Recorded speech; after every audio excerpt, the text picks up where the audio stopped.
Hi hello ನಮಸ್ತೆ. Public ಟಿವಿಯ ವಿಶೇಷ ಕಾರ್ಯಕ್ರಮಕ್ಕೆ ಸ್ವಾಗತ. ನಾನು ಪ್ರೇಮ್ ಕುಮಾರ್ ಸೊರ್ಬ. ವೀಕ್ಷಕರೇ, ಕ್ವಾಲಿಟಿ ಎಜುಕೇಷನ್, ಗುಣಮಟ್ಟದ ಶಿಕ್ಷಣ ಅನ್ನೋದು ಪ್ರತಿಯೊಬ್ಬರಿಗೂ ಕೂಡ ಅತಿ ಮುಖ್ಯವಾಗುತ್ತೆ. ಒಂದೊಳ್ಳೆ ಕೆಲಸ, ಕೈತುಂಬಳ ಸಂಬಳವನ್ನು ಪಡಿಬೇಕು ಅನ್ನೋದು ಬಹಳಷ್ಟು ವಿದ್ಯಾರ್ಥಿಗಳ ಕನಸಾಗಿರುತ್ತೆ. ಆ ಕನಸು ನನಸಾಗಬೇಕು ಅಂದರೆ ನಾವು ಆಯ್ಕೆ ಮಾಡಿಕೊಳ್ಳುವಂತಹ ಶಿಕ್ಷಣ ಸಂಸ್ಥೆ ಕೂಡ ಅಷ್ಟೇ ಇಂಪಾರ್ಟೆಂಟ್ ಆಗುತ್ತೆ. ಹೌದು, ಇಂಜಿನಿಯರಿಂಗ್ ಮಾಡಬೇಕು, ಒಂದೊಳ್ಳೆ ಕೆಲಸಕ್ಕೆ ಸೇರ್ಕೊಬೇಕು ಅಂದರೆ ನಿಮಗಿರುವಂತಹ ಬೆಸ್ಟ್ ಆಪ್ಷನ್ ಅಂದರೆ the Oxfords college of engineering Bengaluru. ಹಾಗಾದರೆ ಇದು ವಿದ್ಯಾರ್ಥಿಗಳ ಕಲಿಕೆಗೆ ಹೇಗೆ ಪೂರಕವಾಗಿದೆ, ಇಲ್ಲಿರುವಂತಹ ಸ್ಕಿಲ್ಸ್ಗಳನ್ನು ಯಾವ ರೀತಿ ಹೊರತೆಗೆಯಲಾಗುತ್ತೆ, ಜೊತೆಗೆ ವಿದ್ಯಾರ್ಥಿಗಳಿಗೆ ಯಾವ ರೀತಿ ಭವಿಷ್ಯವನ್ನು ರೂಪಿಸಿಕೊಳ್ಳೋದಕ್ಕೆ ವೇದಿಕೆ ಆಗುತ್ತೆ. ಹೌದು, ನಾವಿವತ್ತು ಮಾತನಾಡ್ತಾ ಇರುವಂಥದ್ದು ದ ಆಕ್ಸ್ಫರ್ಡ್ ಇನ್ಸ್ಟಿಟ್ಯೂಷನ್ ಬಗ್ಗೆ. ಹಾಗಾದರೆ ಈ ಶಿಕ್ಷಣ ಸಂಸ್ಥೆಯಲ್ಲಿರುವಂತಹ ಅವಕಾಶಗಳೇನು, ವಿದ್ಯಾರ್ಥಿ ಕಲಿಕೆಗೆ ಪೂರಕವಾಗಿರುವಂತಹ ವಾತಾವರಣ ಹೇಗಿದೆ, ಎಲ್ಲದರ ಬಗ್ಗೆ ತಿಳಿಸ್ಕೊಡೋದಕ್ಕೆ ದ ಆಕ್ಸ್ಫರ್ಡ್ ಇನ್ಸ್ಟಿಟ್ಯೂಷನ್ನ vice principal doctor B K Manjunath ಅವರು ನಮ್ಮ ಕಾರ್ಯಕ್ರಮದಲ್ಲಿದ್ದಾರೆ. ಅವರನ್ನು ಕಾರ್ಯಕ್ರಮಕ್ಕೆ ವೆಲ್ಕಮ್ ಮಾಡ್ಕೊಳ್ತಾ ಇದ್ದೀನಿ. ಸರ್, ಕಾರ್ಯಕ್ರಮಕ್ಕೆ ಸ್ವಾಗತ. Thank you. ಜೊತೆಗೆ ಡೆಂಟಲ್ ಕಾಲೇಜ್ನ ರೀಡರ್ ಆಗಿರುವಂತಹ ಡಾಕ್ಟರ್ ಸವಿತಾ ಪಿ ಎನ್ ಅವರು ಕೂಡ ಕಾರ್ಯಕ್ರಮದಲ್ಲಿದ್ದಾರೆ. ಬನ್ನಿ, ಅವರನ್ನು ಕಾರ್ಯಕ್ರಮಕ್ಕೆ ವೆಲ್ಕಮ್ ಮಾಡ್ಕೊಳ್ತೀನಿ. ಮೇಡಮ್, ಕಾರ್ಯಕ್ರಮಕ್ಕೆ ಸ್ವಾಗತ. ಶಿಕ್ಷಣದ ಬಗ್ಗೆ ನಿಮ್ಮ ಸಂಸ್ಥೆಗಿರುವಂತಹ ದೃಷ್ಟಿಕೋನ, ನಿಮಗಿರುವಂತಹ ದೃಷ್ಟಿಕೋನ, ಇಂದಿನ ವಿದ್ಯಾರ್ಥಿಗಳಿಗೆ ಈ ಕ್ವಾಲಿಟಿ ಎಜುಕೇಷನ್ ಅನ್ನೋದು ಎಷ್ಟು ಇಂಪಾರ್ಟೆಂಟ್ ಆಗುತ್ತೆ ಅಂತ? ಶಿಕ್ಷಣ ಅಂದ ತಕ್ಷಣವೇ ಒಂದು ಸರ್ಟಿಫಿಕೇಟ್ ತಗೊಳ್ಳುವಂಥ ಪ್ರಕ್ರಿಯೆ ಅಲ್ಲ ಅದು. ಶಿಕ್ಷಣ ಅನ್ನೋದು ಒಬ್ಬ ವಿದ್ಯಾರ್ಥಿಯ ಸರ್ವತೋಮುಖ ಅಭಿವೃದ್ಧಿಪಡಿಸುವಂತಹ ಒಂದು ವ್ಯವಸ್ಥೆ ಆಗಬೇಕು. ಆ ನಿಟ್ಟಿನಲ್ಲಿ ಯಾವುದೇ ವಿದ್ಯಾಸಂಸ್ಥೆ ಆಗಲಿ, ಒಬ್ಬ ವಿದ್ಯಾರ್ಥಿ ಆ ವಿದ್ಯಾಸಂಸ್ಥೆಗೆ ಸೇರಿದಾಗ ಆ ವಿದ್ಯಾರ್ಥಿಯಲ್ಲಿರುವಂಥ ಗುಣಮಟ್ಟಗಳನ್ನು ಪರೀಕ್ಷಣೆಗೆ ಒಳಪಡಿಸಿ ಅವ್ರನ್ನ ಒಂದು ಬೇಸ್ ಆಗಿ ರೆಡಿ ಮಾಡಬೇಕಾಗುತ್ತೆ. ಅವರು ಸೇರಿಕೊಂಡಾಗಿಂದ ಅವ್ರಿಗೆ ಯಾವ ಇಂಟ್ರೆಸ್ಟ್ ಇದೆ, ಯಾವ ಇದರಲ್ಲಿ ಕಲಿಕೆಯಲ್ಲಿ ಸಾಮರ್ಥ್ಯ ಜಾಸ್ತಿ ಇದೆ, ಅದನ್ನು ಅನಾಲಿಸಿಸ್ ಮಾಡಿಕೊಂಡು ಅವ್ರನ್ನ ಅದಕ್ಕೆ ಪೂರಕವಾಗಿ ಟ್ರೈನಿಂಗ್ ಕೊಡಬೇಕಾಗತ್ತೆ. ಈ AI ಯುಗದಲ್ಲಿ ಅಥವಾ ಡಿಜಿಟಲ್ ಯುಗದಲ್ಲಿ ಅಥವಾ ಕ್ವಾಂಟಮ್ ಕಂಪ್ಯೂಟರ್ ಯುಗದಲ್ಲಿ ನಾವು ಮಕ್ಕಳನ್ನ ಪಠ್ಯಕ್ರಮದಲ್ಲಿ ಇರೋಷ್ಟನ್ನೇ ತಯಾರು ಮಾಡಿದೆ ಅವರು ಒಳ್ಳೆಯ ಶಿಕ್ಷಣ ಪಡೆದಿರೋಂಥ ವಿದ್ಯಾರ್ಥಿಗಳಾಗಿ ಸಾಧ್ಯ ಇಲ್ಲ. ಅವ್ರನ್ನ ಪಠ್ಯಕ್ರಮದಲ್ಲಿ ಇರೋದ್ರ ಜೊತೆಗೆ ಒಂದು ಸಬ್ಜೆಕ್ಟಲ್ಲಿ ಆಳವಾದ ಜ್ಞಾನದ ಜೊತೆಗೆ ಅಧ್ಯಯನ ಮಾಡಿರೋಂಥ ಸಬ್ಜೆಕ್ಟಲ್ಲಿ ಇರೋಂಥ ಪ್ರಾಕ್ಟಿಕಲ್ಸು, ಅದರಲ್ಲಿರೋಂಥ ಪ್ರಾಕ್ಟಿಕಲ್ ನಾಲೆಡ್ಜು ತುಂಬ ಆಳವಾಗಿ ಅವರು ಅಧ್ಯಯನ ಮಾಡಬೇಕಾಗತ್ತೆ. ಅದ್ರ ಜೊತೆಗೆ ಅವರು ಅಭ್ಯಾಸ ಮಾಡಿರೋಂತಹ ಪ್ರಾಕ್ಟಿಕಲ್ ನಾಲೆಡ್ಜ್ನ ಸಮಾಜದಲ್ಲಿ ಎಲ್ಲಿ ಉಪಯೋಗಿಸ್ಬೋದು, ಯಾವಾಗ ಉಪಯೋಗಿಸ್ಬೋದು, ಹೇಗೆ ಉಪಯೋಗಿಸ್ಬೇಕು, ಯಾವಾಗ ಸಮಾಜದ ಏಳಿಗೆಗಾಗಿ ಉಪಯೋಗಿಸ್ಬೇಕು, ಅದೊಂದು ಎಥಿಕಲ್ ಇಶ್ಯೂಸ್ ತುಂಬ ಪ್ರಾಮುಖ್ಯತೆ ಕೊಡುತ್ತೆ. ಮತ್ತು ಅವರು ಕಲ್ತ್ಕೊಂಡಿರುವಂಥ ಪ್ರಾಕ್ಟಿಕಲ್ ಸ್ಕಿಲ್ಸ್ ಏನಿದೆ ಅದನ್ನು ಎಲ್ಲಿ ಅಪ್ಲೈ ಮಾಡಬೇಕು, ಅವರು ಯಾವ ಸೊಸೈಟಲ್ ಪ್ರಾಬ್ಲಮ್ಸ್ಗಳನ್ನ ಹೇಗೆ ಐಡೆಂಟಿಫೈ ಮಾಡಬೇಕು, ಅದ್ರ ಐಡೆಂಟಿಫೈ ಮಾಡಿದ ಮೇಲೆ ಅದನ್ನು ಹೇಗೆ ವಿಂಗಡಿಸಬೇಕು. Critical thinking is very important for present day student. ಆ ಕ್ರಿಟಿಕಲ್ ಥಿಂಕಿಂಗ್ ಮಾಡಿದ ಮೇಲೆ ಅವರು ತಿಳಿದಿರೋಂಥ ನಾಲೆಡ್ಜ್ ಒಂದರಲ್ಲೇ ಆ ಪ್ರಾಬ್ಲಮ್ನ ಸಾಲ್ವ್ ಮಾಡೋದಕ್ಕೆ ಸಾಧ್ಯ ಇಲ್ಲ. ಅವ್ರಿಗೆ ಮಲ್ಟಿಪಲ್ ಅಥವಾ ಇಂಟರ್ಡಿಸಿಪ್ಲಿನರಿ ಅಪ್ರೋಚ್ ಬೇಕಾಗುತ್ತೆ. ಅದರಲ್ಲಿ ಆ ಇಂಟರ್ಡಿಸಿಪ್ಲಿನರಿ ಅಪ್ರೋಚ್ನ ಅವ್ರಿಗೆ ಗಳಿಸ್ಕೊಳ್ಳುವಂಥ ವೇದಿಕೆ ಕಲ್ಪಿಸ್ಕೊಡ್ಬೇಕಾಗುತ್ತೆ ಶಿಕ್ಷಣ ಸಂಸ್ಥೆಗಳು. ಅದನ್ನು ನಮ್ಮಲ್ಲಿ ಅತಿ ಯಶಸ್ವಿಯಾಗಿ ನಾವು ಕಾರ್ಯರೂಪಕ್ಕೆ ತರ್ತಾ ಇದ್ದೀವಿ. ಹೀಗಾಗಿ ಒಂದು ಪ್ರಾಬ್ಲಮ್ನ ತಗೊಂಡ್ರೆ ಅವರು ಎಲ್ಲ ದಿಕ್ಕಿನಲ್ಲೂ ಯೋಚನೆ ಮಾಡಿ, ಎಲ್ಲ ದಿಕ್ಕಿನಲ್ಲೂ ಅರ್ಥ ಮಾಡಿಕೊಂಡು ಆ ಪ್ರಾಬ್ಲಮ್ಗೆ ಒಂದು ಟೆಕ್ನಿಕಲಿ ಸೊಲ್ಯೂಷನ್ ಕೊಟ್ಟಾಗ, ಆ ಡಿಸೈನ್ ಮಾಡಿದಾಗ ಮಾತ್ರ ಆ ಒಂದು ಶಿಕ್ಷಣ ಅನ್ನೋದನ್ನ ಕಂಪ್ಲೀಟ್ ಆಗುತ್ತೆ. ಅದರ್ವೈಸ್ ಬರೀ certification it will not matter for them.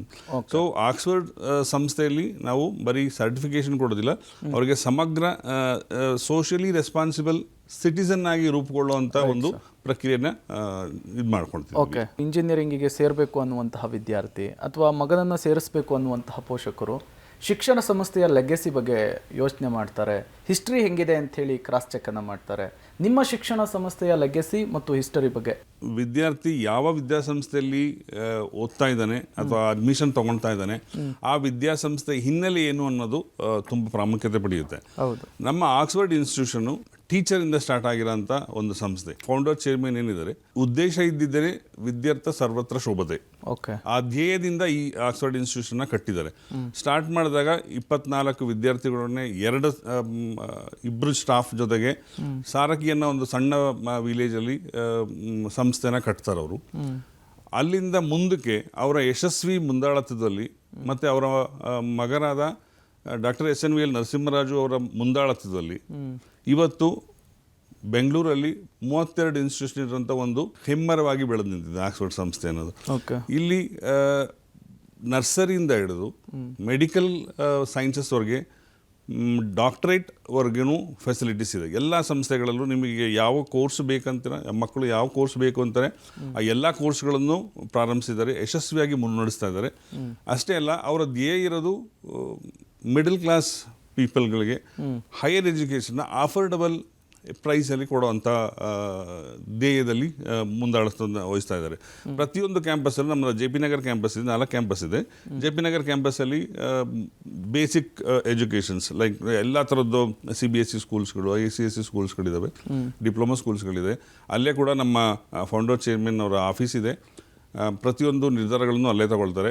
Next HSR campus ಇದೆ. HSR ಅಲ್ಲೂ ಕೂಡ ಒಂದು ಬೇಸಿಕ್ ಸೈನ್ಸ್ ಬಗ್ಗೆ ಪೂರ್ತಿ ಸಮಗ್ರವಾದ ಒಂದು ಆರ್ಟ್ಸ್, ಸೈನ್ಸ್, ಕಾಮರ್ಸ್ ಮತ್ತು MBA MCA ಕೋರ್ಸ್ಗಳು offer ಆಗೋಂಥದ್ದಿದೆ.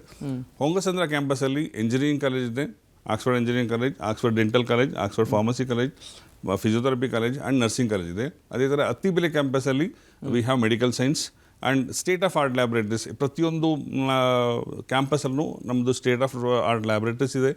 Digitally and well equipped libraries ಇದೆ. ಮಕ್ಕಳಿಗೆ ಸರ್ವತೋಮುಖ ಅಭಿವೃದ್ಧಿ ಮಾಡೋದಕ್ಕೆ ಬೇಕಾಗಿರೋಂಥ ಸ್ಪೋರ್ಟ್ಸ್ ಫೆಸಿಲಿಟಿ, ಇಂಡೋರ್ ಸ್ಪೋರ್ಟ್ಸ್ ಫೆಸಿಲಿಟಿಗಳನ್ನ ಮಾಡಿಕೊಟ್ಟಿದ್ದಾರೆ. ಮತ್ತು ನಮ್ಮ ಮ್ಯಾನೇಜ್ಮೆಂಟಿಂದ ಮೂಲ ಉದ್ದೇಶ ಮಕ್ಕಳಿಗೆ ಒಳ್ಳೆ ಎಜುಕೇಷನ್ ಕೊಡಬೇಕು ಅನ್ನೋದು, ಶಿಸ್ತನ್ನು ಕಲಿಸ್ಬೇಕು ಅನ್ನೋದು, ಸಮಾಜಕ್ಕೆ ಉಪಯೋಗ ಆಗೋಂಥ ಒಂದು ವಿದ್ಯಾರ್ಥಿಗಳನ್ನ ತಯಾರು ಮಾಡೋಕ್ಕೆ ಬೇಕಾಗಿರೋಂಥ ಎಲ್ಲ ಫೆಸಿಲಿಟೀಸ್ಗಳನ್ನು ನಮ್ಮ ಕ್ಯಾಂಪಸ್ಸಲ್ಲಿದೆ. ನಮ್ಮ ಕ್ಯಾಂಪಸ್ಸಲ್ಲಿ 50 ಎಕರೆ ಜಾಗದಲ್ಲಿ 32 ಇನ್ಸ್ಟಿಟ್ಯೂಷನು, 2 ಟೀಚರ್ ಜೊತೆಗೆ 24 ಸ್ಟೂಡೆಂಟ್ಸ್ ಜೊತೆಗೆ ಸ್ಟಾರ್ಟ್ ಮಾಡಿದಂಥ ಸಂಸ್ಥೆ ಇವತ್ತು ಅರೌಂಡ್ 35,000 ಸ್ಟೂಡೆಂಟ್ಸ್, 2,500 ಫ್ಯಾಕಲ್ಟೀಸ್ ಇರೋವಂಥ ಒಂದು ಅತಿ ಪ್ರಧಾನವಾಗಿರೋಂಥ ಸಂಸ್ಥೆಯಾಗಿ ಬೆಳೆದು ನಿಂತಿದೆ ಸರ್. ಇದ್ರ ಹಿಂದೆ ನಮ್ಮ ಸಂಸ್ಥೆಯ ಸಂಸ್ಥಾಪಕರಾದ ನರಸರಾಜು ಅವ್ರದ್ದು ಮತ್ತು ಈಗಿನ ನಡೆಸ್ತಾ ಇರೋಂಥ ನರಸಿಂಹರಾಜು ಅವ್ರದ್ದು ಎಂಟೈರ್ ಫ್ಯಾಮಿಲಿ ಡೆಡಿಕೇಟ್ ಆಗಿದೆ. So their main intention is to provide quality education to the students.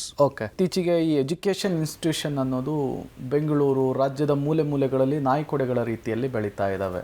But ಯಾಕಾಗಿ ಇಂಜಿನಿಯರಿಂಗ್ ವಿದ್ಯಾರ್ಥಿಗಳು ನಿಮ್ಮ ಸಂಸ್ಥೆಯನ್ನೇ ಆಯ್ಕೆ ಮಾಡ್ಕೊಬೇಕು? ಜೊತೆಗೆ ನಿಮ್ಮ ಸಂಸ್ಥೆಯಲ್ಲಿರುವಂತಹ ಕೋರ್ಸ್ಗಳು, ಬೇರೆ ಬೇರೆ ಸೌಲಭ್ಯಗಳ ಬಗ್ಗೆ ತಿಳಿಸ್ಕೊಡ್ಬಹುದಾ ಅಂಥೇಳಿ. ಎಲ್ಲ ಪೇರೆಂಟ್ಸ್ ಬಂದು ಕೇಳ್ತಾರೆ ಯಾವ ಕೋರ್ಸನ್ನು ಸೆಲೆಕ್ಟ್ ಮಾಡಬೇಕು ಅಂತೇಳಿ. ಕೋರ್ಸ್ಗಿಂತಲೂ education ecosystem is very important. ನಮ್ಮ ಆಕ್ಸ್ಫರ್ಡ್ ಇನ್ಸ್ಟಿಟ್ಯೂಷನಲ್ಲಿ ಪ್ರೀ ನರ್ಸರಿಯಿಂದ ಹಿಡಿದು ಡಾಕ್ಟರೇಟ್ವರೆಗೆ ಮಾಡುವವರಿಗೆ ಫೆಸಿಲಿಟಿ ಇದೆ. ಅಂದರೆ we have nursing college, we have dental college, medical college, Oxford schools ಇದೆ, ಕಾಲೇಜಸ್ ಇದೆ, ಸೈನ್ಸ್ ಕಾಲೇಜ್ ಇದೆ, ಲಾ, BCA, MCA, ಹೀಗೆ ಎಲ್ಲ ಥರದ 85 ಟೈಪ್ನ ಕೋರ್ಸಸ್ಸನ್ನು ನಮ್ಮ ಆಕ್ಸ್ಫರ್ಡ್ ಇನ್ಸ್ಟಿಟ್ಯೂಷನ್ ಪ್ರೊವೈಡ್ ಮಾಡ್ತಾ ಇದೆ. ಕೋರ್ಸಸ್ ಮಾತ್ರ ಅಲ್ಲ, ಸ್ಟೂಡೆಂಟ್ಸ್ಗಳಿಗೆ ರಿಸರ್ಚ್ ಮಾಡಬೇಕಿದ್ರೆ ಇನೋವೇಟಿವ್ ಲ್ಯಾಬ್ರೇಟ್ರಿ ಇದೆ. ಅದು ಅಲ್ಲದೆ ನುರಿತ ಫ್ಯಾಕಲ್ಟೀಸ್ ಇದ್ದಾರೆ. NEP 2020 ಪ್ರಕಾರ experimental learning, project base learning, outcome base ಲರ್ನಿಂಗ್ಗೆ ಜಾಸ್ತಿ ಇಂಪಾರ್ಟೆನ್ಸ್ ಕೊಡ್ತಾರೆ. ಮಲ್ಟಿ ಡಿಸಿಪ್ಲಿನರಿ ಲರ್ನಿಂಗ್ಗೆ ಜಾಸ್ತಿ ಇಂಪಾರ್ಟೆನ್ಸ್ ಕೊಡ್ತಾರೆ. So compare to other colleges, ನಮ್ಮದು ಕಾಲೇಜ್ ಇಸ್ ದ ಬೆಸ್ಟ್. ಒಂದು ಶಿಕ್ಷಣ ಸಂಸ್ಥೆಯನ್ನು ಒಬ್ಬ ವಿದ್ಯಾರ್ಥಿ ಪಿಕ್ ಮಾಡ್ಕೊಳ್ಳುವಂತಹ ಸಂದರ್ಭದಲ್ಲಿ ಇನ್ಫ್ರಾಸ್ಟ್ರಕ್ಚರ್ ಹೇಗಿದೆ ಅಂತ ನೋಡ್ತಾನೆ, ಟೀಚಿಂಗ್ ಫ್ಯಾಕಲ್ಟಿ ಹೇಗಿದೆ ಅಂಥೇಳಿ ಯೋಚನೆ ಮಾಡ್ತಾರೆ. ಅದ್ರ ಬಗ್ಗೆ ತಿಳಿಸ್ಕೊಡ್ಬಹುದಾ ಅಂಥೇಳಿ. ನಮ್ಮ ಸಂಸ್ಥೆಯಲ್ಲಿ 30 acres ಚದರ ವಿಸ್ತೀರ್ಣದಲ್ಲಿ ಅರೌಂಡ್ 3.2 acres ಇನ್ಫ್ರಾಸ್ಟ್ರಕ್ಚರನ್ನು ಬಿಲ್ಡ್ ಮಾಡಿದ್ದಾರೆ. ಅದರಲ್ಲಿ simulation laboratory, latest equipped laboratory, digital library ಇದೆ. ಹಾಗೂ ಮಕ್ಕಳಿಗೆ ರಿಸರ್ಚ್ ಮಾಡಲಿಕ್ಕೆ ಇನೋವೇಷನ್ ಲ್ಯಾಬ್ ಇದೆ. ಅದು ಅಲ್ಲದೆ ಹಾಸ್ಟೆಲ್, ಮಕ್ಕಳಿಗೆ ಚೆನ್ನಾಗಿರೋ ಹಾಸ್ಟೆಲ್, ಎಲ್ಲ ಟೆಕ್ನಾಲಜಿ ಇದೆ ಹಾಸ್ಟೆಲ್, ವೈಫೈ ಫೆಸಿಲಿಟಿ ಇದೆ. ಅದು ಅಲ್ಲದೆ ಕ್ಯಾಫೆಟೇರಿಯಾ ಆ್ಯಂಡ್ ಗ್ರೀನ್ ಇಕೋಸಿಸ್ಟಮ್ ಇದೆ all around the campus, which is required for the mental health for the students. ನಿಮ್ಮ ಶಿಕ್ಷಣ ಸಂಸ್ಥೆಯಲ್ಲಿ, ಎಜುಕೇಷನ್ ಇನ್ಸ್ಟಿಟ್ಯೂಷನ್ನಲ್ಲಿ ಈ ರಿಸರ್ಚ್ ಮತ್ತು ಇನೋವೇಷನ್ಗೆ ಯಾವ ರೀತಿ ಅವಕಾಶವನ್ನು ಕಲ್ಪಿಸ್ಕೊಡ್ತೀರಿ ಅಂತ? ನಾವು ಸರ್ಟಿಫಿಕೇಷನ್ ಬೇಸ್ಡ್ ಎಜುಕೇಷನ್ ಮಾಡ್ಕೊಳ್ತೀವಿ ಅಂತಂದರೆ ಅದರಿಂದ ಪ್ರಯೋಜನ ಆಗೋದಿಲ್ಲ. ಯಾವುದೇ ವಿದ್ಯಾಸಂಸ್ಥೆ ತನ್ನಲ್ಲಿರೋಂಥ ವಿದ್ಯಾರ್ಥಿಗಳನ್ನು ಪಠ್ಯಕ್ರಮದ ಮೂಲಕ ನಾನು ತರಬೇತಿ ಕೊಟ್ಟು ಅವ್ರನ್ನ ಗ್ರ್ಯಾಜುಯೇಟ್ಸ್ ಆಗಿ ಮಾಡ್ತೀನಿ ಅಂತಂದರೆ that may not serve the purpose of present day situation. ಪ್ರತಿಯೊಬ್ಬ ಮಕ್ಕಳಿಗೂ ಅವರಲ್ಲಿರೋಂಥ ಕೋರ್ ಡೊಮೈನಲ್ಲಿ ನಾಲೆಡ್ಜ್ ಬೆಳೆಸಬೇಕು. ಆ ನಾಲೆಡ್ಜು ಥಿಯರಿಟಿಕಲ್ ನಾಲೆಡ್ಜ್ ಆಗಿರ್ಬೋದು, ಅದು ಪ್ರಾಕ್ಟಿಕಲ್ ನಾಲೆಡ್ಜ್ ಆಗಿರಬೇಕು. ಆ ಪ್ರಾಕ್ಟಿಕಲ್ ನಾಲೆಡ್ಜನ್ನ ಇಂಪ್ಲಿಮೆಂಟ್ ಮಾಡೋದಕ್ಕೋಸ್ಕರ ನಮ್ಮ ಸಂಸ್ಥೆ ಪ್ರತಿಯೊಂದು ವಿಂಗಲ್ಲೂ ಸ್ಟೇಟ್ ಆಫ್ ಆರ್ಟ್ ಲ್ಯಾಬ್ರೇಟರಿನ ಎಸ್ಟಾಬ್ಲಿಷ್ ಮಾಡಿದೆ. ಓಕೆ. ಆ್ಯಂಡ್ ಅವರ ಜ್ಞಾನಾರ್ಜನೆಗೋಸ್ಕರ ಬೇಕಾಗಿರೋಂಥ ಡಿಜಿಟಲ್ ಲೈಬ್ರರಿ ಇರ್ಬೋದು ಅಥವಾ well established state of art ಲೈಬ್ರರೀಸ್ನ ಪ್ರತಿಯೊಂದು ಕ್ಯಾಂಪಸಲ್ಲೂ ಎಸ್ಟಾಬ್ಲಿಷ್ ಮಾಡಿದೆ. ಆ್ಯಂಡ್ ಪ್ರತಿಯೊಂದು ಕ್ಯಾಂಪಸಲ್ಲೂ ಅದರದ್ದೇ ಆದ ಒಂದು ಸ್ಕಿಲ್ ಲ್ಯಾಬ್ಸ್ಗಳನ್ನ ಡೆವಲಪ್ ಮಾಡ್ಕೊಂಡಿದ್ದೀವಿ. ಪ್ರತಿಯೊಬ್ಬ ವಿದ್ಯಾರ್ಥಿಗಳು ಅವರು irrespective of engineering students, medical students, or dental students, or science students, or art students, whoever is there in the Oxford institution, they are accessible. ಅವ್ರಿಗೆ ಪ್ರತಿಯೊಂದು ಕ್ಯಾಂಪಸಲ್ಲೂ ಹೋಗಿ ಅಲ್ಲಿರೋಂಥ ಸ್ಟೇಟ್ ಆಫ್ ಆರ್ಟ್ ಲ್ಯಾಬ್ರೇಟರಿಗಳಲ್ಲಿ ಕೆಲಸ ಮಾಡೋವಂಥ ಅವಕಾಶ ಒದಗಿಸ್ಕೊಡ್ತೀವಿ. ಇಲ್ಲಿ ನಮ್ಮ ಸಂಸ್ಥೆಯಲ್ಲಿ research is the base. We make the students to learn, research, innovate and become self sustained ಯಾವಾಗ ಆಗ್ತಾರೆ ಅಂತಂದರೆ ಅವರು ಪ್ರತಿಯೊಂದು ಸಬ್ಜೆಕ್ಟನ್ನು ಆಳವಾದ ಅಧ್ಯಯನ ಮಾಡಿ ಅದಕ್ಕೆ ಪ್ರಾಯೋಗಿಕವಾಗಿ ತರಬೇತಿ ಪಡ್ಕೊಳ್ತಾರೆ. ಮತ್ತು ನಮ್ಮಲ್ಲಿ ಒಂದು ಅಡ್ವಾಂಟೇಜ್ ಏನಂತಂದರೆ ನಮ್ಮಲ್ಲಿರೋ 4 ಕ್ಯಾಂಪಸಲ್ಲೂ ಅವ್ರಿಗೆ ಆಕ್ಸೆಸ್ ಸಿಗುತ್ತೆ. ಪ್ರತಿಯೊಂದು ಸಬ್ಜೆಕ್ಟಲ್ಲೂ ಅವ್ರಿಗೆ ಎಕ್ಸ್ಪರ್ಟಿನ ಮೆಂಟರಿಂಗ್ ಸಿಗುತ್ತೆ. ಪ್ರತಿಯೊಂದು ಲ್ಯಾಬ್ಗಳಿಗೂ ಅವ್ರಿಗೆ ಆಕ್ಸೆಸ್ ಸಿಗುತ್ತೆ. ಸೊ ಹಾಗಾಗಿ research is our major goal. And ನಮ್ಮ ಸಂಸ್ಥೆಯಲ್ಲಿ ಇಂಜಿನಿಯರಿಂಗ್ ಅಂತ ತೊಗೊಂಡ್ರೆ as on date 37 crores of fund ಬಂದಿದೆ ನಮಗೆ. ಇಲ್ಲಿಂದ ಗೌರ್ಮೆಂಟಿಂದ ನಾನ್ ಗೌರ್ಮೆಂಟ್ ಆರ್ಗನೈಸೇಷನ್ 37 crores ನಮ್ಮ ಇನ್ಫ್ರಾಸ್ಟ್ರಕ್ಚರ್ನ research infrastructure exclusively for faculty and students. ಅವರಿಗೆ ಬೇಕಾಗಿರುವಂಥ ಸವಲತ್ತುಗಳನ್ನ ಒದಗಿಸ್ಕೊಡೋದಕ್ಕೋಸ್ಕರ ಗೌರ್ಮೆಂಟಿಂದ ಡಿಫ್ರೆಂಟ್ ಫಂಡಿಂಗ್ ಏಜೆನ್ಸಿಯಿಂದ ಬಂದಿರೋ ಸೋರ್ಸ್ಗಳು. ಇಲ್ಲಿ ನಾವು ಪ್ರತಿಯೊಂದು ಸೆಮಿಸ್ಟರ್ನು ಮಕ್ಕಳಿಗೆ, ನಮ್ಮಲ್ಲಿ ಸೇರಿರುವಂಥ ವಿದ್ಯಾರ್ಥಿಗಳಿಗೆ ಪ್ರಾಜೆಕ್ಟ್ ಬೇಸ್ಡ್ ಲರ್ನಿಂಗ್ನ ಕೊಡ್ತೀವಿ. ಸೊ ಅವರು they can be a part in the live programmes, live ಪ್ರಾಜೆಕ್ಟ್ಸ್ಗಳು. ನಮ್ಮ ಫ್ಯಾಕಲ್ಟಿಗಳಲ್ಲೂ ಕೂಡ ನಮ್ಮ ಸ್ಟ್ರೆಂತು ಬರೀ ಫಿಸಿಕಲ್ ಇನ್ಫ್ರಾಸ್ಟ್ರಕ್ಚರ್ ಅಲ್ಲ, ನಮ್ಮ ಆಕ್ಸ್ಫರ್ಡ್ ಶಿಕ್ಷಣ ಸಂಸ್ಥೆಯ ಸ್ಟ್ರೆಂತ್ ಇರೋದೆ ಇಲ್ಲಿರುವಂಥ ಕ್ವಾಲಿಫೈಡ್ ಫ್ಯಾಕಲ್ಟಿ ಬಗ್ಗೆ. ಫ್ಯಾಕಲ್ಟಿಗಳು ಪ್ರತಿಯೊಂದು ವಿಷಯದಲ್ಲೂ ಅವ್ರದ್ದೇ ಆದ ಒಂದು ಡೊಮೈನ್ ನಾಲೆಡ್ಜ್ ಇದೆ. ಆ ಡೊಮೈನ್ ನಾಲೆಡ್ಜ್ ಬೇಸಿಸಲ್ಲಿ ರಿಸರ್ಚ್ ಮಾಡ್ಕೊಳ್ತಾ ಹೋಗ್ತಾರೆ. ಪ್ರತಿಯೊಬ್ಬ ಫ್ಯಾಕಲ್ಟಿಗಳು ಆಕ್ಟಿವ್ ಆಗಿ ರಿಸರ್ಚಲ್ಲಿ ಇನ್ವಾಲ್ವ್ ಆಗಿರ್ತಾರೆ. ಅವರ ಕೆಳಗಡೆ ಕನಿಷ್ಠ 20 ಮಕ್ಕಳು ಇರ್ತಾರೆ ಮೆಂಟರಿಂಗ್ ಮಾಡೋದಕ್ಕೋಸ್ಕರ. ಸೊ ವಿದ್ಯಾರ್ಥಿಗಳು, ನಮ್ಮಲ್ಲಿ ಸೇರಿದಂಥ ವಿದ್ಯಾರ್ಥಿಗಳು ಅವ್ರಿಗೆ ಇಷ್ಟ ಇರೋಂಥ ಸಬ್ಜೆಕ್ಟ್ಸ್ಗಳನ್ನ ಚೂಸ್ ಮಾಡಿಕೊಂಡು ಅದರಲ್ಲಿ ರಿಸರ್ಚ್ ಮಾಡೋದಕ್ಕೆ ಪ್ರಾವಿಷನ್ ಕೊಡ್ತೀವಿ. ಅದಕ್ಕೋಸ್ಕರ ನಾವು VTU ಇಂದ ರೆಕಗ್ನೈಸ್ಡ್ ಆಗಿರೋಂಥ ರಿಸರ್ಚ್ ಸೆಂಟರ್ಸ್ಗಳಿದೆ. ಅಲ್ಲಿ ಅವರು PhD ಕೂಡ ಎನ್ರೋಲ್ ಮಾಡ್ಕೊಳ್ಬೋದು, ಫ್ಯಾಕಲ್ಟಿಗಳು ಕೂಡ ಎನ್ರೋಲ್ ಮಾಡ್ಕೊಳ್ಬೋದು. ಅದೇ ಥರನೇ ಸ್ಟೂಡೆಂಟ್ಸ್ಗಳು ಪ್ರತಿ ಸೆಮಿಸ್ಟರ್ನು ಅವರಿಗೆ ಇಷ್ಟ ಇರೋಂಥ, it need not to be on their core domain, it can be interdisciplinary. ಆ ಇಂಟರ್ಡಿಸಿಪ್ಲಿನರಿ ಡೊಮೈನಲ್ಲೂ ಸ್ಕಿಲ್ ಲ್ಯಾಬ್ಗಳಿಗೆ ಹೋಗಿ ಎನ್ರೋಲ್ ಮಾಡ್ಬೋದು. ಈಗ ಒಂದು ಸೆಮಿಸ್ಟ್ರಿಂದ ಇನ್ನೊಂದು ಸೆಮಿಸ್ಟರ್ಗೆ ಏನು ಬ್ರೇಕ್ ಸಿಗುತ್ತೆ, ಆ ಬ್ರೇಕಲ್ಲಿ they will enrol in the skill labs and they will get them self skill. ಈ ಥರ ಪ್ರತಿಯೊಂದು ಇದರಲ್ಲೂ. ನೆಕ್ಸ್ಟ್ ಬಂದರೆ ಇನ್ನೋವೇಷನ್ ಬರುತ್ತೆ. ಇನ್ನೋವೇಷನ್ನಲ್ಲೇ ಎಕ್ಸ್ಕ್ಲೂಸಿವ್ ಆಗಿ ಮೆಂಟರ್ ಮಾಡೋದಕ್ಕೆ ಅಂತ ನಾವು ಇನ್ನೋವೇಷನ್ ಸೆಂಟರ್ ಎಸ್ಟಾಬ್ಲಿಷ್ ಮಾಡ್ಕೊಂಡಿದ್ದೀವಿ. ಇನ್ನೋವೇಷನ್ ಕ್ಲಬ್ಸ್ಗಳಿದೆ ನಮ್ಮಲ್ಲಿ. IEEE ಒಂದು ಇಂಟರ್ನ್ಯಾಷನಲ್ ಕ್ಲಬ್ ಇದೆ. ಅದೇ ಥರ ಬೇರೆ ಬೇರೆ ವಿಂಗ್ಸ್ಗಳಲ್ಲಿ ಕ್ಲಬ್ಗಳಿದೆ. ಆ ಕ್ಲಬ್ಗಳಲ್ಲಿ ಪ್ರತಿ ದಿನವೂ ಅಥವಾ ಪ್ರತಿ ವಾರದಲ್ಲಿ 2 ದಿನದಿಂದ 3 ದಿನವೂ ಅದರಲ್ಲಿ ಎಕ್ಸ್ಪರ್ಟ್ಸ್ ಬರ್ತಾರೆ. ಡಿಫ್ರೆಂಟ್ ಡೊಮೈನ್ ಎಕ್ಸ್ಪರ್ಟ್ಸ್ಗಳು ಬಂದು ನಮ್ಮಲ್ಲಿರೋ ವಿದ್ಯಾರ್ಥಿಗಳಿಗೆ ಮೆಂಟರಿಂಗ್ ಮಾಡ್ತಾರೆ. ಈಗ ಒಂದು ಸಬ್ಜೆಕ್ಟ್ ತೊಗೊಂಡ್ವಿ ಅಂತಂದರೆ ಯಾವ ಥರ ರಿಸರ್ಚಲ್ಲಿ ಮುಂದುವರಿಬೇಕು, ಅದನ್ನು ಹೇಗೆ ಕ್ರಿಟಿಕಲಿ ಅನಲೈಸ್ ಮಾಡಬೇಕು, ಆ ಪ್ರಾಬ್ಲಮ್ನ ಹೇಗೆ ಅದನ್ನು ಡೊಮೈನ್ ನಾಲೆಡ್ಜ್ನ ಇನ್ಕ್ರೀಸ್ ಮಾಡ್ಕೊಳ್ಬೇಕು, ಅದಕ್ಕೆ ಬೇಕಾಗಿರೋಂಥ ಅಲೈಡ್ ಸಬ್ಜೆಕ್ಟ್ಸ್ಗಳು ಯಾವ್ದು, ಅಲ್ಲಿ ನಿಮ್ಗೆ ಏನು ಎಕ್ಸ್ಪರ್ಟೈಸ್ ಬೇಕು, ಎಲ್ಲೋಗಿ ಕಲಿಬೋದು, ಅದನ್ನು ಹೇಗೆ ಅದನ್ನು ಒಂದು ರೂಪ ಕೊಡ್ಬೋದು, ಅದಕ್ಕೆ ಒಂದು ಪ್ರೋಟೋಟೈಪ್ ಹೇಗೆ ಥರ ಡೆವಲಪ್ ಮಾಡಬೇಕು, ಆ ಪ್ರೋಟೋಟೈಪ್ ಡೆವಲಪ್ ಮಾಡಿದ್ರೆ ಅದನ್ನ ವ್ಯಾಲಿಡೇಷನ್ ಹೇಗೆ ಮಾಡಬೇಕು, ಆ ವ್ಯಾಲಿಡೇಷನ್ಗೆ ಯಾವ ಕಂಪ್ನಿ ಜೊತೆಗೆ ಟೈಅಪ್ ಮಾಡ್ಕೊಳ್ಬೇಕು ನೀವು, ಆ ಕಂಪ್ನಿಯವ್ರನ್ನ ನಾವು ಕ್ಯಾಂಪಸ್ಸಿಗೆ ಬರ್ತಾರೆ. ಸೊ ಈ ಥರ ಅವ್ರಿಗೆ ರಿಸರ್ಚ್ ಮತ್ತು ಇನ್ನೋವೇಷನ್ ಅಮೂಲಾಗ್ರವಾಗಿ ಟ್ರೈನಿಂಗ್ ಕೊಡ್ತೀವಿ ನಾವು ನಮ್ಮ ಮಕ್ಕಳಿಗೆ. ಇದು AI ಯುಗ, AI ಎರ ಜೊತೆಗೆ ಎಜುಕೇಷನ್ನಲ್ಲಿ ಟೆಕ್ನಾಲಜಿ ಅನ್ನೋದು ತುಂಬ ಇಂಪಾರ್ಟೆಂಟ್ ಆಗುತ್ತೆ ಅಂತ ನಿಮ್ಮ ಸಂಸ್ಥೆಯಲ್ಲಿ ಅದಕ್ಕೆ ಯಾವ ರೀತಿ ಅವಕಾಶ ಇದೆ ಅಂತ? ಇದು AI ಯುಗ. ಬಟ್ ತುಂಬ ವಿದ್ಯಾರ್ಥಿಗಳು, ತುಂಬ ಪೋಷಕರಿಗೆ ಅದ್ರ ಬಗ್ಗೆ ಒಂದು ಸ್ವಲ್ಪ ಮಟ್ಟದ ಹೆದರಿಕೆ ಇದೆ.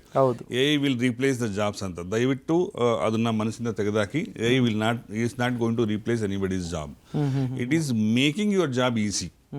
AI ತಂತ್ರಜ್ಞಾನ ಏನಿದೆ, ಆರ್ಟಿಫಿಷಿಯಲ್ ಇಂಟೆಲಿಜೆನ್ಸ್ ನಿಮ್ಮ ಕೆಲಸನ ಈಸಿ ಮಾಡ್ತಾ ಇದೆ. ಪ್ರತಿಯೊಬ್ಬ ವಿದ್ಯಾರ್ಥಿಗಳು ತಿಳ್ಕೊಬೇಕಾಗಿರೋದಂದ್ರೆ ಅವರು ತಮ್ಮ ಡೊಮೈನ್ ನಾಲೆಡ್ಜ್ ಬಿಟ್ಟು ಈ AI ನಾಲೆಡ್ಜ್ ಕೂಡ ಅವರು ಲರ್ನಿಂಗಲ್ಲಿ ಇನ್ಕಾರ್ಪೊರೇಟ್ ಮಾಡ್ಕೊಳ್ಬೇಕಾಗಿದೆ. ಅವರ ಸಬ್ಜೆಕ್ಟ್ ಡೊಮೈನ್ಸಲ್ಲಿ ಈ AI ಯಾವ ಥರ ರೋಲ್ ಪ್ಲೇ ಮಾಡುತ್ತೆ ಅದನ್ನು ಅರ್ಥ ಮಾಡಿಕೊಂಡು ಅದಕ್ಕೆ ಸಂಬಂಧಪಟ್ಟಿರೋ ಟೆಕ್ನಾಲಜಿನ ಕಲ್ತ್ಕೊಳ್ಬೇಕಾಗುತ್ತೆ. ಆ ಥರ ಕಲ್ತ್ಕೊಂಡಾಗ ಅವರು ಪ್ರೆಸೆಂಟ್ ಸಿಚುಯೇಷನ್ಗೆ ಮ್ಯಾಚ್ ಆಗ್ತಾರೆ. ಇಲ್ಲ ಅಂತಂದರೆ ಔಟ್ಡೇಟೆಡ್ ಆಗ್ತಾರೆ.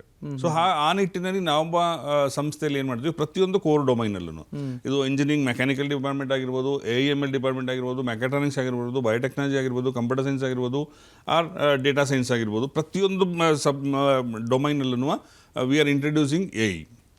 ಎ ಐ ಮೆಕ್ಯಾನಿಕಲಲ್ಲಿ ಯಾವ ಥರ ಕೆಲಸ ಮಾಡಬಹುದು, ಎ ಐ ನಾಲೆಡ್ಜ್ ಇಟ್ಕೊಂಡು ಮೆಕ್ಯಾನಿಕಲ್ ವಿದ್ಯಾರ್ಥಿಗಳು ಯಾವ ಥರ ಅದನ್ನು ಅಪ್ಗ್ರೇಡ್ ಮಾಡ್ಕೊಳ್ಬೋದು. ಅದೇ ಥರ mechanics is about automation of instruments. A I use ಮಾಡ್ಕೊಂಡು ಯಾವ ಥರ ಆಟೋಮೇಷನ್ ಮಾಡ್ಬೋದು. ಬಯೋಟೆಕ್ನಾಲಜಿಲಿ ಎ ಐಲಿ ಮೇಜರಾಗಿ ರೋಲ್ ಬರೋದು ಹೆಲ್ತ್ ಕೇರ್ ಮತ್ತು agriculture sector. A I major role ಮಾಡ್ತಾ ಇರೋದು ಹೆಲ್ತ್ ಕೇರಲ್ಲಿ. ಆ ಹೆಲ್ತ್ ಕೇರಲ್ಲಿ ನಮಗೆ ಈಗ ಬಯೋಟೆಕ್ನಾಲಜಿ ಸ್ಟೂಡೆಂಟ್ಸ್ಗಳಿಗೆ ಮೆಡಿಕಲ್ ಇನ್ಸ್ಟಿಟ್ಯೂಷನ್ ಇದೆ, ನಮ್ಮಲ್ಲಿ ಡೆಂಟಲ್ ಕಾಲೇಜ್ ಇದೆ, ಫಾರ್ಮಸಿ ಇದೆ, ನರ್ಸಿಂಗ್ ಇದೆ, ಫಿಸಿಯೋಥೆರಪಿ ಇದೆ. ಸೊ ಇದಿಷ್ಟರಲ್ಲಿ ಬರೋಂಥ ಡೇಟಾಗಳನ್ನ ಎ ಐ ಯೂಸ್ ಮಾಡ್ಕೊಂಡು ಯಾವ ಥರ ಅವ್ರು ಆಟೋಮೇಟ್ ಮಾಡ್ಬೋದು, ಯಾವ ಥರ ಆ್ಯಪ್ನ ಡೆವಲಪ್ ಮಾಡ್ಬೋದು, ಯಾವ ಥರ ಎ ಐ ಸೆಂಟ್ರಿಕ್ ಟ್ರೀಟ್ಮೆಂಟ್ಗಳನ್ನ ಕೊಡ್ಬೋದು.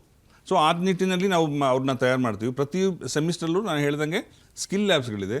ಪ್ರತಿಯೊಂದು different A I based different ಕಂಪ್ನೀಸ್ಗಳನ್ನ ನಮ್ಮ ಕ್ಯಾಂಪಸಲ್ಲಿ ಇನ್ವೈಟ್ ಮಾಡಿ ಸೆಂಟರ್ ಆಫ್ ಎಕ್ಸಲೆನ್ಸ್ನ ಓಪನ್ ಮಾಡ್ಕೊಂಡಿದ್ದೀವಿ. ಪ್ರತಿ ವಿದ್ಯಾರ್ಥಿನೂ ಅವರಿಗೆ ಸೆಮಿಸ್ಟರ್ ಬೇಕಲ್ಲಿ ಹೋಗಿ ಆ ಎ ಐ ತರಬೇತಿ ಪಡಿತಾರೆ. ಸೊ ನಮ್ಮಲ್ಲಿ ಓದ್ತಾ ಇರೋಂಥ ವಿದ್ಯಾರ್ಥಿಗಳಿಗೆ ಎ ಐ ಎನೇಬಲ್ಡ್ ಆಗಿದೆ. ಸೊ ನಾವು ಶಿಕ್ಷಣನ ಎ ಐ ಎನೇಬಲ್ಡ್ ಆಗಿ ಮಾಡಿದ್ವಿ. ನಾವು ಅದನ್ನು ಎ ಐ ಲರ್ನಿಂಗ್ ಸೆಂಟ್ರಿಕ್ ಆಗಿ ಮಾಡ್ಕೊಂಡಿದ್ವಿ. We are not going to worry about the A I, but we are going to move with the A I. A I ಜೊತೆಗೆ move ಆದಾಗ ನಿಮಗೆ ಹೆಚ್ಚೆಚ್ಚು ಆಪರ್ಚುನಿಟಿ ಸಿಗುತ್ತೆ. ಹೆಚ್ಚು ರಿಸರ್ಚ್ ಮಾಡೋದಕ್ಕೆ ಆಗಲಿ, ಇನ್ನೋವೇಷನ್ ಮಾಡೋದಕ್ಕೆ ಆಗಲಿ, ಅದು ಆ್ಯಪ್ ಡೆವಲಪ್ ಮಾಡೋದಕ್ಕಾಗಲಿ ನಿಮಗೆ ಹೆಚ್ಚೆಚ್ಚು ಉಪಯೋಗಕಾರಿಯಾಗಿದೆ ಇದು ಎ ಐ ಅನ್ನೋದು. ಹಾಗಾಗಿ ಈಗಿನ ಡಿಮ್ಯಾಂಡಿಗೆ ತಕ್ಕನಂಗೆ ನಮ್ಮ ಕ್ಯಾಂಪಸಲ್ಲಿ ಪ್ರತಿಯೊಂದು ಕ್ಯಾಂಪಸಲ್ಲೂ ಎ ಐ ಎನೇಬಲ್ಡ್ ಮಾಡಿದ್ದೀವಿ. ಪ್ರತಿಯೊಂದರಲ್ಲೂ ಎ ಐ ಸ್ಕಿಲ್ಸ್ನ ಕಲಿಸ್ತೀವಿ ಮಕ್ಕಳಿಗೆ. And we are making them future ready for the A I. Okay, career guidance ಮತ್ತು ಸ್ಕಿಲ್ ಡೆವಲಪ್ಮೆಂಟ್ ಎಜುಕೇಷನ್ನ ಪಾರ್ಟ್ ಕೂಡ ಹೌದು. ಅದಕ್ಕೆ ಯಾವ ರೀತಿ ಅವಕಾಶ ಇದೆ ತಮ್ಮ ಸಂಸ್ಥೆಯಲ್ಲಿ ಅಂತ? ನಾವು ಎಲ್ಲ ಇನ್ಸ್ಟಿಟ್ಯೂಷನಲ್ಲಿ ಡೇ 1 ಅಂದರೆ ಫಸ್ಟ್ ಇಯರಿಂದ ನಾವು ಅವರಿಗೆ ಎಜುಕೇಟ್ ಮಾಡ್ತೇವೆ. ಓಕೆ. ಸೊ ಅವ್ರ ಸ್ಟೂಡೆಂಟ್ಸ್ಗೆ ಸಾಫ್ಟ್ ಸ್ಕಿಲ್ ಡೆವಲಪ್ಮೆಂಟ್, ಇಂಟರ್ವ್ಯೂ ಹೆಂಗೆ ತಗೊಳ್ಳೋದು, ಆಪ್ಟಿಟ್ಯೂಡ್ ಟೆಸ್ಟ್ ಹೆಂಗೆ ಬರೆಯೋದು, ನಮ್ಮ ಡೆಂಟಲ್ ಸೆಕ್ಷನಲ್ಲಿ like how to treat the patient ಅಂತ ನಾವು ಅವ್ರನ್ನ ಟ್ರೈನ್ ಮಾಡ್ತೀವಿ ಡ್ಯೂರಿಂಗ್ ಇಂಟರ್ನ್ಶಿಪ್ ಪೀರಿಯಡಲ್ಲಿ. ಸೊ ಮೆಡಿಕಲ್ ಕಾಲೇಜ್ ಡೆಂಟಲ್ ಕಾಲೇಜಲ್ಲಿ, so that they will be like ready once they finish the course. ಅವರು ಹೊರಗೆ ಬರುವಾಗ ಅವ್ರು ಬಂದು ಅವ್ರದ್ದೇ ಪ್ರಾಕ್ಟೀಸ್ ಸ್ಟಾರ್ಟ್ ಮಾಡ್ಬೋದು. So they are like entrepreneurship like quality already ಅವರಲ್ಲಿ ಬಂದಿರುತ್ತೆ. So they can start their job. So job ಮಾತ್ರ ಅಲ್ಲ, ನಾವು we will train them to B a good human being also. Will like it's not only job. Education ಇನ್ಸ್ಟಿಟ್ಯೂಷನ್ಗೆ strength backbone ಅಂದ್ರೇ ಅದು teaching faculty ಅಥವಾ ಒಂದು faculty quality ಅನ್ನೋದು important ಆಗುತ್ತೆ. ತಮ್ಮ ಶಿಕ್ಷಣ ಸಂಸ್ಥೆಯಲ್ಲಿ ಅಂತಿರುವಂತಹ ಫ್ಯಾಕಲ್ಟಿ ಕ್ವಾಲಿಟಿ ಬಗ್ಗೆ ತಿಳಿಸ್ಕೊಡ್ಬಹುದಾ ಅಂತ ಹೇಳಿ? Faculties are the back bone of any institution. ಏನೇ ಫೆಸಿಲಿಟಿ ಇದ್ರೂ if there is good faculty, it can grow up to any height. So ನಮ್ಮ ಇನ್ಸ್ಟಿಟ್ಯೂಷನಲ್ಲಿ ಅರೌಂಡ್ 2500 PhD ಆದ ಮತ್ತು ಅದರ್ ನಿವೃತ್ತ ಫ್ಯಾಕಲ್ಟೀಸ್ ಇದ್ದಾರೆ who will be training the students. Faculties ಅವರು ನಾಲೆಜನ್ನು, ಈಗ one student forever student, ಹಾಗೆ once faculty forever you have to study. So faculties ಅವರ ನಾಲೆಜನ್ನು ಅಪ್ಗ್ರೇಡ್ ಮಾಡ್ತಾ ಇರ್ತಾರೆ. ಅಂದರೆ they will attend the training programme. So ಮತ್ತು ಸರ್ಟಿಫಿಕೇಟ್ ಕೋರ್ಸ್ ಮಾಡಿ ಅಪ್ಡೇಟ್ ಮಾಡಿ ಅದನ್ನು ಕ್ಲಾಸ್ ರೂಮ್ಗೆ ತರ್ತಾರೆ. ಸೊ ಕ್ಲಾಸ್ ರೂಮಿಗೆ ತಂದಮೇಲೆ that knowledge will be transferred to the students. So even students will be equally updated with the current technology. So we have good faculties. Okay. In our, and management is providing good support for all the faculty to attend the courses, and it's really good. ಶೈಕ್ಷಣಿಕ ಸಂಸ್ಥೆಗಳಲ್ಲಿ ಸ್ಟಾರ್ಟಪ್ಗೆ ಅವಕಾಶ ಇದೆಯಾ ಅಂತ ಹೇಳಿ parents ನೋಡ್ತಾರೆ, students ನೋಡ್ತಾರೆ. ಸ್ಟಾರ್ಟಪ್ಗೆ ಯಾವ ರೀತಿ ಅವಕಾಶ ಇದೆ ಸರ್ ತಮ್ಮಲ್ಲಿ? ಒಂದು ವಿದ್ಯಾಸಂಸ್ಥೆಯಾಗಿ ನಾವು ಒಬ್ಬ ವಿದ್ಯಾರ್ಥಿಗೆ ಶಿಕ್ಷಣ ಕೊಡಬೇಕಾದ್ರೆ ಮುಂಚೆ ಹೇಳ್ದಂಗೆ ಪಠ್ಯಕ್ರಮದ ತರಬೇತಿ ಮಾತ್ರ ಕೊಟ್ಟಾಗ ಅದು ಸಾಕಾಗೋದಿಲ್ಲ. ಸಮಾಜಕ್ಕೆ ಏಳಿಗೆನೂ ಆಗೋದಿಲ್ಲ, ವಿದ್ಯಾರ್ಥಿಗೆ ಅಥವಾ ಪೋಷಕರಿಗೂ ಅದರಿಂದ ಏನು ಬೆನಿಫಿಟ್ ಆಗೋದಿಲ್ಲ. ಸೊ ಆ ನಿಟ್ಟಲ್ಲಿ ಯೋಚನೆ ಮಾಡಿ ನಮ್ಮ ಸಂಸ್ಥೆ ಏನು ಮಾಡುತ್ತೆ, ಪ್ರತಿ ವೀಕಲ್ಲೂ ಒಂದಿನ ಹೊರಗಡೆ ಇಂಡಸ್ಟ್ರಿಯಿಂದ ಎಕ್ಸ್ಪರ್ಟ್ಸ್ನ ಕ್ಯಾಂಪಸ್ಗೆ ಕರೆಸ್ಕೊಳ್ಳುತ್ತೆ. And will provide platform for the students to interact with them. Interaction ಆದಮೇಲೆ ಇಂಡಸ್ಟ್ರಿ ಪರ್ಸನ್ಸ್ ಆಗಿರ್ಬೋದು ಅಥವಾ ಸೋಷಿಯಲ್ ಪರ್ಸನ್ಸ್ ಸೊಸೈಟಿ ಪರ್ಸನ್ಸ್ ಆಗಿರ್ಬೋದು, ಅವ್ರ ಜೊತೆ ಕೂತ್ಕೊಂಡು ಏನು ಪ್ರಾಬ್ಲಮ್ ಮೇಲೆ ವರ್ಕ್ ಮಾಡಬಹುದು ಅನ್ನೋದು ಒಂದು ವರ್ಕ್ಶಾಪ್ ಮಾಡ್ತೀವಿ. Once problem statement is identified, okay, then we will make a committee in that ಯಾರು ಆ ಪ್ರಾಬ್ಲಮ್ನ ಫೇಸ್ ಮಾಡ್ತಿದ್ದಾರೆ, ಯಾವ ಇಂಡಸ್ಟ್ರಿಗೆ ಆ ಪ್ರಾಬ್ಲಮ್ ಅನುಕೂಲ ಆಗುತ್ತೆ, ಇಂಡಸ್ಟ್ರಿ ಇರೋಂಥ ಎಕ್ಸ್ಪರ್ಟ್ಸ್ನ ಅದಕ್ಕೆ ಮೆಂಟರಿಂಗ್ ಆಗಿರ್ತೀವಿ. ವಿದ್ಯಾರ್ಥಿಗಳಿಗೆ ಆ ಪ್ರಾಬ್ಲಮ್ ಸ್ಟೇಟ್ಮೆಂಟ್ ಕೊಡ್ತೀವಿ. We will allow them to critically think on it.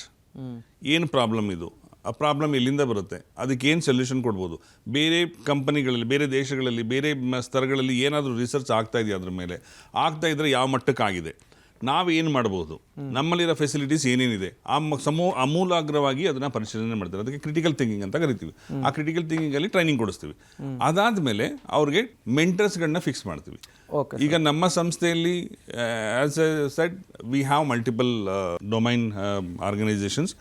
ನಮ್ಮ ಇದರಲ್ಲಿ ಬೇರೆ ಬೇರೆ ಡೊಮೈನಲ್ಲಿರೋ ಎಕ್ಸ್ಪರ್ಟ್ಸ್ಗಳನ್ನ ಒಂದು ವೇದಿಕೆಯಲ್ಲಿ ತಂದುಬಿಟ್ಟು ಅವರಷ್ಟನ್ನು ಕೂರಿಸ್ಬಿಟ್ಟು ವಿದ್ಯಾರ್ಥಿಗಳಿಗೆ, ಅವರ ಪೋಷಕರಿಗೆ, ಅಧ್ಯಾಪಕರಿಗೆ ಒಂದು ಪ್ಲಾಟ್ಫಾರ್ಮ್ ಕ್ರಿಯೇಟ್ ಮಾಡಿ ಕೊಡ್ತೀವಿ.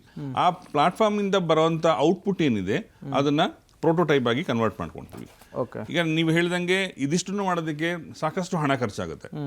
ವಿದ್ಯಾರ್ಥಿಗಳು ವಿದ್ಯಾರ್ಜನೆ ಮಾಡೋದಕ್ಕೆ ಸಾಕಷ್ಟು ತೊಂದರೆಯಲ್ಲಿರ್ತಾರೆ. ಅಂಥ ಟೈಮಲ್ಲಿ ಇನೋವೇಷನ್ ಅಂತಂದಾಗ ಅಥವಾ ರಿಸರ್ಚ್ ಅಂದಾಗ ಸ್ವಲ್ಪ ಕಷ್ಟ ಆಗುತ್ತೆ ಅವ್ರಿಗೆ. ಇದನ್ನು ಮನಗಂಡು ನಮ್ಮ ಸಂಸ್ಥೆ ಏನು ಮಾಡುತ್ತೆ, ಯಾವುದೇ ವಿದ್ಯಾರ್ಥಿ, ಯಾವುದೇ ಅಧ್ಯಾಪಕರು ರಿಸರ್ಚಲ್ಲಿ ಮುಂದುವರಿಬೇಕು ಅಂತ ಅಂದರೆ ಅವರಿಗೆ ಸೀಡ್ ಮನಿ ಅಂತ ಕೊಡ್ತಾರೆ. 5 ಲಕ್ಷ ಪ್ರತಿ ವರ್ಷದಲ್ಲಿ 2 ವರ್ಷ ಸೀಡ್ ಗ್ರಾಂಟ್ ಕೊಡ್ತೀವಿ. 5 ಲಕ್ಷ ರೂಪಾಯಿ ಕೊಡ್ತಾರೆ ಅವ್ರಿಗೆ. ಆ 5 ಲಕ್ಷ ರೂಪಾಯಲ್ಲಿ ಅವರಿಗೆ ಬೇಕಾಗಿರೋಂಥ ಕೆಮಿಕಲ್ಸು ಏನು ಬೇಕೋ ಅದನ್ನು ತರಿಸ್ಕೊಂಡು ಮಕ್ಕಳ ವಿದ್ಯಾರ್ಥಿಗಳ ಜೊತೆಗೆ ಅಧ್ಯಾಪಕರು ಕೂಡ ರಿಸರ್ಚ್ ಮಾಡಬೇಕು. ಮಾಡಿ ಅದರಿಂದ ಬರೋವಂಥ ರಿಸಲ್ಟ್ಸ್ಗಳನ್ನ ರೆಪ್ಯೂಟೆಡ್ ಜರ್ನಲ್ಸ್ಗಳಲ್ಲಿ ಪಬ್ಲಿಕೇಶನ್ ಮಾಡೋದಕ್ಕೆ ಸ್ಟೂಡೆಂಟ್ಸ್ಗೂ ಪ್ರಾವಿಷನ್ ಕೊಡ್ತೀವಿ ಆ್ಯಂಡ್ ಫ್ಯಾಕಲ್ಟಿಗಳಿಗೂ ಪ್ರಾವಿಷನ್ ಕೊಡ್ತೀವಿ. ಪ್ರೋಟೋಟೈಪ್ ಬಂದಿರೋದು in case if it is unique, then we'll provide them opportunity for filing the patent. And product ಚೆನ್ನಾಗಿತ್ತು, ಮಾರ್ಕೆಟಲ್ಲಿ ವಯಬಲ್ ಆಗಿದೆ, ಸಸ್ಟೈನಬಲ್ ಆಗಿದೆ ಅಂತಂದಾಗ ಅವ್ರಿಗೆ ಎಂಟರ್ಪ್ರಿನರ್ಶಿಪ್ ಡೆವಲಪ್ ಮಾಡೋದಕ್ಕೆ ಬೇಕಾಗಿರೋಂಥ ಫೆಸಿಲಿಟಿ ಮಾಡಿಕೊಡ್ತೀವಿ. ನಮ್ಮಲ್ಲೇ ಸೆಕ್ಷನ್ 8 ಕಂಪನಿ ಓಪನ್ ಮಾಡಿ we have exclusively kept 7 story building for incubation only. ಇದು ವಿದ್ಯಾರ್ಥಿಗಳಿಗೆ ಹಾಗೂ ಅಧ್ಯಾಪಕರಿಗೆ ಇಬ್ಬರಿಗೂ ಸ್ಟಾರ್ಟಪ್ನಲ್ಲಿ ಇನ್ಕ್ಯುಬೇಟ್ ಮಾಡೋದಕ್ಕೆ 3 ವರ್ಷ ನಾವು ಅವ್ರಿಗೆ free of cost all facilities ಕೊಡ್ತೀವಿ. ಮೆಂಟರಿಂಗ್ ಫೆಸಿಲಿಟೀಸ್ ಕೊಡ್ತೀವಿ. ನಮ್ಮಲ್ಲಿರೋ ಎಲ್ಲ ಸಂಸ್ಥೆಯಲ್ಲಿರೋಂಥ ಇನ್ಫ್ರಾಸ್ಟ್ರಕ್ಚರ್ಸ್ಗಳನ್ನ ಯೂಟಿಲೈಸ್ ಮಾಡೋದಕ್ಕೆ ಫೆಸಿಲಿಟಿ ಕೊಡ್ತೀವಿ. ನಮ್ಮ ಸಂಸ್ಥೆಯಲ್ಲಿರೋ ಎಲ್ಲ ಎಕ್ಸ್ಪರ್ಟ್ಸ್ಗಳನ್ನ ಮೆಂಟರಿಂಗ್ ಮಾಡ್ಕೊಳ್ಳೋದಕ್ಕೆ ಬೇಕಾಗಿರೋಂಥ ಫೆಸಿಲಿಟೀಸ್ ಕೊಡ್ತೀವಿ. ಇದಿಷ್ಟು ಮಾಡಿ 3 ವರ್ಷದ ತನಕ ಅವ್ರನ್ನ ನಾವು ಇನ್ಕ್ಯುಬೇಟ್ ಮಾಡ್ತೀವಿ. ಸೊ ಆ ಥರ 3 ವರ್ಷ ಆದಮೇಲೆ ಅವರು ಸ್ವತಂತ್ರವಾಗಿ ಉದ್ಯಮಿಗಳಾಗೋದಕ್ಕೆ ಬೇಕಾಗಿರೋಂಥ ಎಲ್ಲ ಸಪೋರ್ಟ್ಸ್ಗಳನ್ನ ನಮ್ಮ ಸಂಸ್ಥೆಯಲ್ಲಿ ಕೊಡ್ತಾ ಇದ್ದೀವಿ. ಓಕೆ ಸರ್, ಇಂಜಿನಿಯರಿಂಗ್ ವಿದ್ಯಾರ್ಥಿಗಳಿಗೆ, ಹೈಯರ್ ಎಜುಕೇಷನ್ ವಿದ್ಯಾರ್ಥಿಗಳಿಗೆ ಕ್ವಿಕ್ ಆಗಿ ಒಂದು ಮೆಸೇಜ್ ಕೊಡೋದಾದ್ರೆ, ಡೊಮೈನಲ್ಲಿ ಏನಿದೆ, ಯಾವ ಡೊಮೈನ್ ತೊಗೊಂಡಿದ್ರೆ ಆ ಡೊಮೈನಲ್ಲಿ ಆಳವಾಗಿ ಅಧ್ಯಯನ ಮಾಡಿ, ಈ ಯುಗದಕ್ಕೆ ಅಷ್ಟೇ ಆಳವಾದಂಥ ಜ್ಞಾನ ಸಾಕಾಗೋದಿಲ್ಲ. ಹಾಗಾಗಿ inter disciplinary approach is very very important. ಆದಷ್ಟು ಇಂಟರ್ ಡಿಸಿಪ್ಲಿನರಿ ಅಪ್ರೋಚಸ್ನ ಮೈಗೂಡಿಸ್ಕೊಳ್ಳಿ. ನಿಮ್ಮ ಸುತ್ತಮುತ್ತ ಇರೋಂಥ ಸೊಸೈಟಿಯಲ್ಲಿರೋಂಥ ಪ್ರಾಬ್ಲಮ್ಸ್ಗಳನ್ನ ಐಡೆಂಟಿಫೈ ಮಾಡಿ, ನೀವು ಓದಿರೋಂಥ ಜ್ಞಾನದಲ್ಲಿ ಅದಕ್ಕೆ ಬೇಕಾಗಿರೋಂಥ ಸೊಲ್ಯೂಷನ್ಸ್ ತಯಾರು ಮಾಡೋದಕ್ಕೆ ಏನು ಬೇಕು ಆ ಗ್ರೂಪ್ ಡಿಸ್ಕಷನ್ ಮಾಡ್ಕೊಳ್ಳಿ. ಲೀಡರ್ಶಿಪ್ ಬೆಳೆಸ್ಕೊಳ್ಳಿ, ಗುಡ್ ಕಮ್ಯುನಿಕೇಷನ್ ಸ್ಕಿಲ್ ಬೆಳೆಸ್ಕೊಳ್ಳಿ. ನೀವು ಮಾಡಿರೋಂಥದನ್ನು ಪ್ರೊಟೆಕ್ಟ್ ಮಾಡ್ಕೊಳ್ಳೋದಕ್ಕೆ ಬೇಕಾಗಿರೋಂಥ ಫೆಸಿಲಿಟೀಸ್ಗಳಿದೆ, ಪೇಟೆಂಟಿಂಗ್ ಏನಿದೆ, ಕಾಪಿ ರೈಟಿಂಗ್ ಏನಿದೆ, ಅದ್ರ ಬಗ್ಗೆ ಜ್ಞಾನ ಬೆಳೆಸ್ಕೊಳ್ಳಿ. ನೀವು ಜಾಬ್ ಸೀಕರ್ಸ್ ಆಗಬೇಡಿ, ಜಾಬ್ ಪ್ರೊವೈಡರ್ಸ್ ಆಗಿ ಹೆಚ್ಚು ಹೆಚ್ಚು ಪ್ರಾಯೋಗಿಕ ತರಬೇತಿಗಳನ್ನು, ಟೆಕ್ನಿಕಲ್ ಸ್ಕಿಲ್ ಸೆಟ್ನ ಕಲ್ತ್ಕೊಳ್ಳಿ. ಕಲ್ತಿರೋಂಥ ಸ್ಕಿಲ್ ಸೆಟ್ನ ಸಮಾಜದಲ್ಲಿರೋಂಥ ಪ್ರಾಬ್ಲಮ್ಗಳನ್ನ, ಸೊಸೈಟಲ್ ಇಶ್ಯೂಸ್ಗಳನ್ನ ಹೇಗೆ ಅಡ್ರೆಸ್ ಮಾಡ್ಬೋದು, ಎಫೆಕ್ಟಿವ್ ಟೆಕ್ನಿಕಲ್ ಸೊಲ್ಯೂಷನ್ ಹೇಗೆ ಕೊಡ್ಬೋದು ಅನ್ನೋದನ್ನು ಬಗ್ಗೆ ಯೋಚನೆ ಮಾಡಿ. ಆವಾಗ definitely you will become good citizen for this country. Okay, thank you ಇಬ್ಬರಿಗೂ ಕೂಡ ಕಾರ್ಯಕ್ರಮದಲ್ಲಿ ಭಾಗಿಯಾಗಿದ್ದಕ್ಕಾಗಿ, ಯೂಸ್ಫುಲ್ ಮಾಹಿತಿಯನ್ನು ಶೇರ್ ಮಾಡಿದ್ದಕ್ಕಾಗಿ. ವೀಕ್ಷಕರೇ, the Oxford college of engineering, ಇಲ್ಲಿ ಎಷ್ಟೆಲ್ಲ ಅವಕಾಶಗಳಿದ್ದಾವೆ, ವಿದ್ಯಾರ್ಥಿಗಳ ಕಲಿಕೆಗೆ ಹೇಗೆ ಪೂರಕವಾದ ವಾತಾವರಣವಿದೆ ಅನ್ನೋದನ್ನು ನೀವು ಗಮನಿಸಿದ್ವಿ. ಇನ್ನು ನಿಮಗೂ ಕೂಡ ಕಾಲೇಜಿಗೆ ಸೇರಬೇಕು, ಉಜ್ವಲ ಭವಿಷ್ಯವನ್ನು ರೂಪಿಸ್ಕೊಳ್ಬೇಕು ಅನ್ನುವಂತಹ ಆಸೆ ಇದ್ದೇ ಇರುತ್ತೆ. ಹಾಗಾದರೆ ಕಾಲೇಜನ್ನು ಹೇಗೆ ಕಾಂಟ್ಯಾಕ್ಟ್ ಮಾಡಬೇಕು, ಯಾರನ್ನು ನಾವು ಕೇಳಬೇಕು ಅನ್ನುವಂತಹ ಪ್ರಶ್ನೆ ಇದ್ದರೆ ಅಡ್ರೆಸ್ ಕಾರ್ಡ್ ಡಿಸ್ಪ್ಲೇ ಆಗ್ತಾ ಇದೆ, ನೋಟ್ ಮಾಡ್ಕೊಳ್ಳಿ. ನೀವು ನೇರವಾಗಿ ವಿಸಿಟ್ ಮಾಡಿ, ಇಲ್ಲ ದೂರವಾಣಿ ನಂಬರ್ ಮೂಲಕವೂ ಕೂಡ ನೀವು ಕಾಲೇಜನ್ನು ಕಾಂಟ್ಯಾಕ್ಟ್ ಮಾಡಬಹುದು, ಅಡ್ಮಿಷನನ್ನು ಪಡಿಬಹುದಾಗಿದೆ.